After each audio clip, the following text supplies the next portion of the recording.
15 майга карата күндүн маанилүү жаңылыктары менен тааныштырабыз. Саламатсыздарбы? Жогорку кеңештин айрым депутаттары 15 майда Ататүрк паркынын аймагындагы үйлөрдү сүрдүрүүгө каршы чыгышты. Депутат Камила Талиева ал жерде жашагандардын арасында билбей үй сатып алгандар бар экенин белгиледи. Андыктан 20 майда 198 объект сүрдүрүлөт деген туура болбой калат. Аларга салыкты көбүрөөк кылып белгилеп койсок болот. Бул үчүн ошол убакта бийликте отуруп жер бергендер жооп берсин, деп белгиледи ал. Диспештин эл өкүлү Жалалидин Нурбаев да колдоду. Ал паркта жер мунапысын жарыялоону сунуштады. Адамдар аябай тынчсызданып атат. Адамдын тагдыры менен ойногон болбойт. Чогулуп компромисске келсек болот. Буга чейин президент Садыр Жапаров жерге мунапыс жарыялаган. Мүмкүн муну бул тургундарга да кылсак болот, деп кайрылды ал президенттин жана Минкаптын парламенттеги өкүлүнө. Буга чейин Бишкек мэриясы Ататүрк паркындагы мыйзамсыз объектлер 20 майда сүрдүрүлүп баштаарын билдирген. Мэр Айбек Жунушалиев тийиштүү кызматтардын жетекчилерине сот органдарына арыздарды тапшыра берүүнү табыштаган. 12 апрелде мэр Ататүрк паркынын аянтын 1992 жылдагы калыбына келтирүү жөнүндө токтомго кол койгон. Шаар бийлиги паркка 43 гектар жерди кайтарып, мыйзамсыз курулган 100дөн ашуун объекти сүрдүрүү пландалып жатканын билдирген. 14 майда сот учурунда Кемпир-Абад ишинин фигуранты Кеңешбек Дүйшөбаевдин абалы начарлап, залдан аны замбилге салып чыгарып кетишти. Анын тууганынын айтымында Дүйшөбаевдин артериалдык кан басымы жана канындагы сахардын көрсөткүчү жогору болуп атканына карабастан сот отурумдары уланып жатат. Азыр булар ачык эле кыйноого өтүштү. Муну кандай дейбиз? Адамдын кан басымы менен сахары жогору болуп атат. Кечээ сотко колтуктаган бойдон алып келишти, деди тууганы. Дүйшөбаевдин адвокаты Акын Авазбеков соттон анын баш коргоо чарасын өзгөртүүнү суранганын билдирди. Анын айтымында 15 майда Дүйшөбаев процессте боло албайт, себеби абалы начар болгондуктан ТИЗОдон алып келе алышкан жок.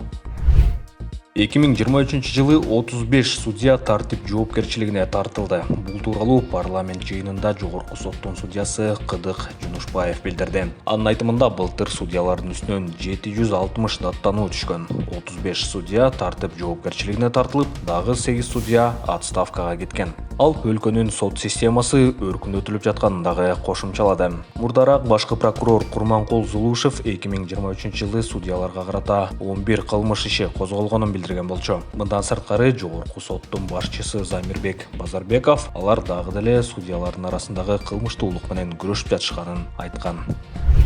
Жапалакта 40ка жакын тургун жол коопсуздугун талап кылып, нааразычылык акциясына чыкты. 15 майда тургундар Ош Ноокат Баткен жолунда окуучуларды унаа коюп кеткен окуяларга тынчсыздануусун билдиришти. Бул тууралуу Азаттык басылмасы жазды. Жергиликтүүлөр 13 майда мектепке бара жаткан 6 жаштагы баланы оор жүк ташуучу унаа коюп кеткенин белгилешти. Алардын айтымында ушуну менен жыл башынан бери аталган жолдо 4 баланы унаа коюп кеткен. Буга чейин тургундар шаардык мэрияга жол чырак орнотуу боюнча бир нече жолу кайрылып, бирок маселе чечилбегенине даттанышты. Ошондой эле алар жергиликтүү бийлик өкүлдөрүн эл менен жолугушуусун талап кылышты. Ички иштер министрлигинин маалыматына ылайык, 2024 жылдын 1 январынан тарта 17 мартына чейин Кыргызстанда 1173 жол кырсыгы катталган. Анда жалпы 82 адам каза болуп, дагы 1673 киши жаракат алган. Жогорку кеңеште шайлоодо иштеген үгүтчүлөрдүн санын азайтуу каралган мыйзам долбоору колдоо тапкан жок. Бул боюнча чечимди жогорку кеңештин депутаттары 15 майда кабыл алды. Мыйзам долбоорунда партияларга 5000ден ашпаган, ал эми бир мандаттуу округдардын талапкерлерине 100дөн ашпаган үгүтчү менен иштөөгө уруксаат берүү сунушталган. Колдонуудагы мыйзамга ылайык саясий партиялардын үгүтчүлөрүнүн саны 10 000ден, ал эми бир мандаттуу округдун талапкерлериники 500дөн ашпашы керек. Авторлордун пикиринде азыркы чектөө үгүт иштерин ашыкча жүргүзүүгө шарт жана талапкерлер үчүн теңдешсиз абал жаратышы мүмкүн. Бирок талкуу учурунда депутат Дастан Жумабеков партиялар жана бир мандаттуу округдун талапкерлери үгүтчүлөрдүн санын өздөрү аныкташы керектигин айтты. Ал эми Исхак Масалиев үгүтчүлөрдүн санын округдагы шайлоочулардын санына жараша пайыз менен аныктоону сунуштады. Добуш берүүнүн жыйынтыгында мыйзам долбоору четке кагылды. 15 майда Бишкектин 1-Май райондук сотунда Кемпир-Абад ишин кароо уланды. Айыпталуучулардын бири Айбек Бузурманкулов сот залына денесине көк ала тактар менен жарым жылаңа чабалда киргизилди. Ал өзү денесине кемпир абат деп жазганы үчүн сабалганын билдирди. Бузурманкуловдун жубайы жолдошу өткөн аптада сабалганын, ал эми жазаларды аткаруу кызматынын кызматкерлери анын өтүнүчүнө жооп бербей жатканын айтты. Жубайы Бузурманкулов күнөөсүн моюндабай жатканы үчүн ага дайыма кысым көрсөтүлүп жатканын белгиледи. Бул окуяга байланыштуу сотто 14 саатка чейин тыныгуу жарыяланды. 2022 жылдын октябрында Кемпирабад суу сактагычынын жерин Өзбекстанга берүүгө каршы чыккан 30га чукул активист саясатчы кармалган. Аларга массалык башаламандык уюштурууга даярдык көргөн деген айып тагылган.